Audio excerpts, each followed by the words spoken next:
Well, renewables projects are on the receiving end of a brutal dose of reality as, like toppling dominoes, one after another is being cancelled. This is obviously great news for those of us that understand that renewables are nothing more than a giant Ponzi scheme, designed for one purpose and one purpose alone, to deliver great wealth for the owners. The fact that they deliver expensive and unreliable power for the rest of us is irrelevant.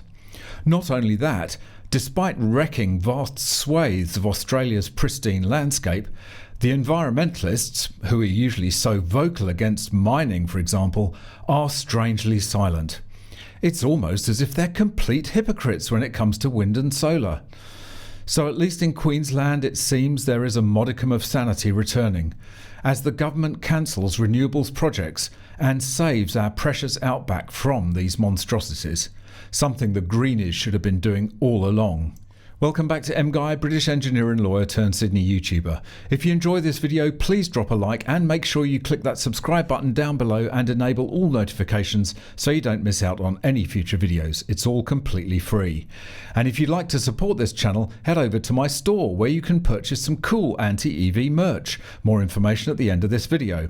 Or alternatively, you can chip in a small donation at Buy Me a Coffee. Links to both are in the description, or you can scan the QR codes on screen.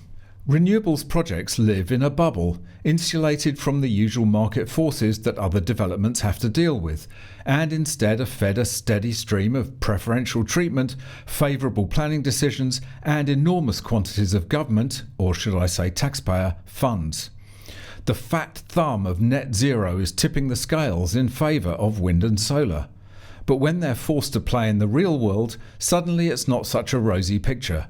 And when you're not infected with the net zero mind virus, renewables projects that destroy vast areas of the country and produce power that is unstable, unreliable and inefficient make no sense whatsoever. Back in July of last year, I commented on a video which showed the scale of devastation that wind and solar factories were wreaking on the beautiful and unspoiled Queensland environment. I will link to that video down below in the description, and you should go and check that out if you haven't seen it. Here's a short clip from that video.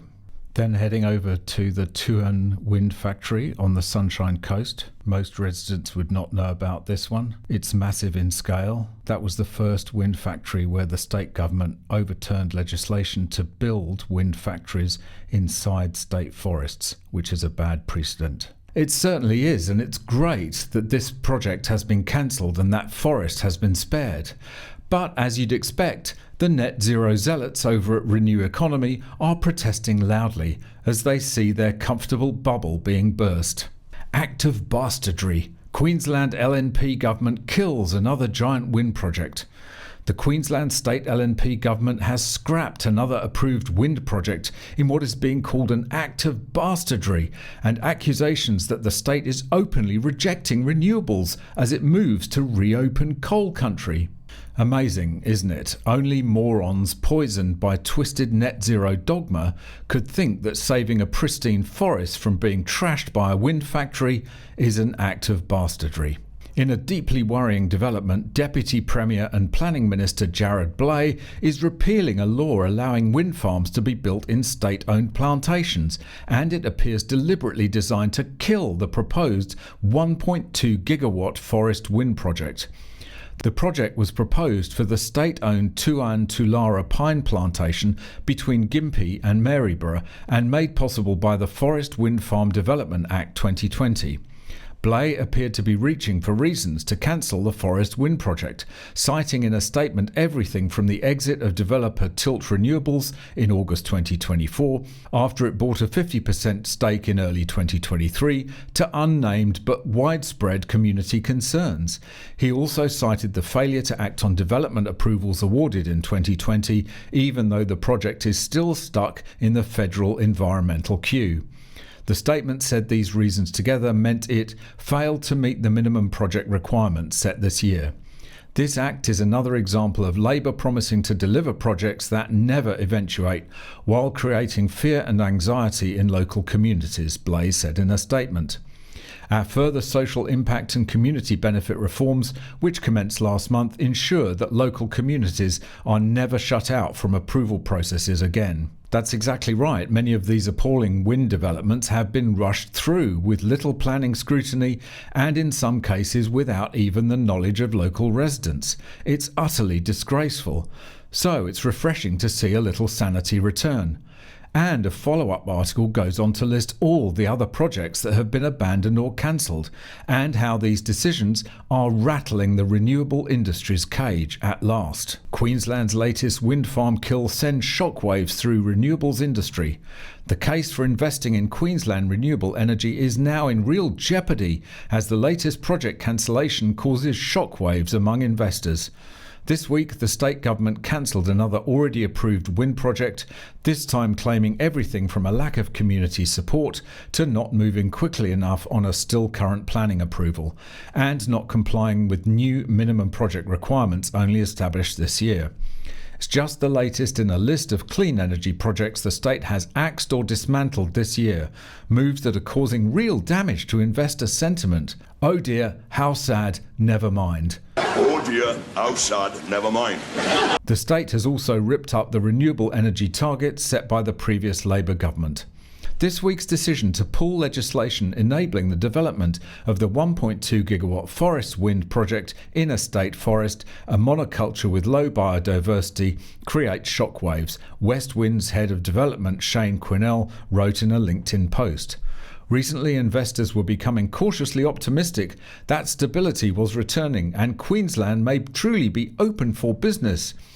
Many bridges have been built through Treasurer Janetsky's hard work. The Queensland government needs to holistically decide if it wants renewable energy and the many benefits it offers Queenslanders. Stability and certainty are investors' primary drivers. Investors will generally accept worse policy settings when stable. Renewable energy investors are resilient after years of political fighting. They have had to be, but they are human. Investors need clarity and consistency urgently. So far this year, the Queensland government has cancelled or killed off 2 approved wind farms on questionable grounds, the other being the $1 billion Moonlight Range project in May. These are not the only actions driving investors out of the Sunshine State. The government abandoned the state's flagship green hydrogen project, causing it to collapse, and it put a new national battery hub in jeopardy by cutting $100 million in funding. It has also introduced draconian new rules for renewable energy projects, and a promised energy roadmap is yet to appear, while threats to repeal legislated renewable energy targets are still on the table. These have sent Queensland plummeting down the ranks of places investors want to spend their cash. Well, I for one won't be shedding any tears for the renewables industry, that's for sure. But I will be celebrating the saving of a piece of unspoiled Queensland forest, which will no longer be torn down to accommodate 200 plus wind turbines that, if we simply embrace nuclear power, would not be needed. None of these wind or solar factories would be needed if we went nuclear, or even continued burning the coal that we deny ourselves, but export for other countries to burn. The stupidity is mind-blowing. As I said at the start, the renewables industry is all about lining pockets rather than generating power.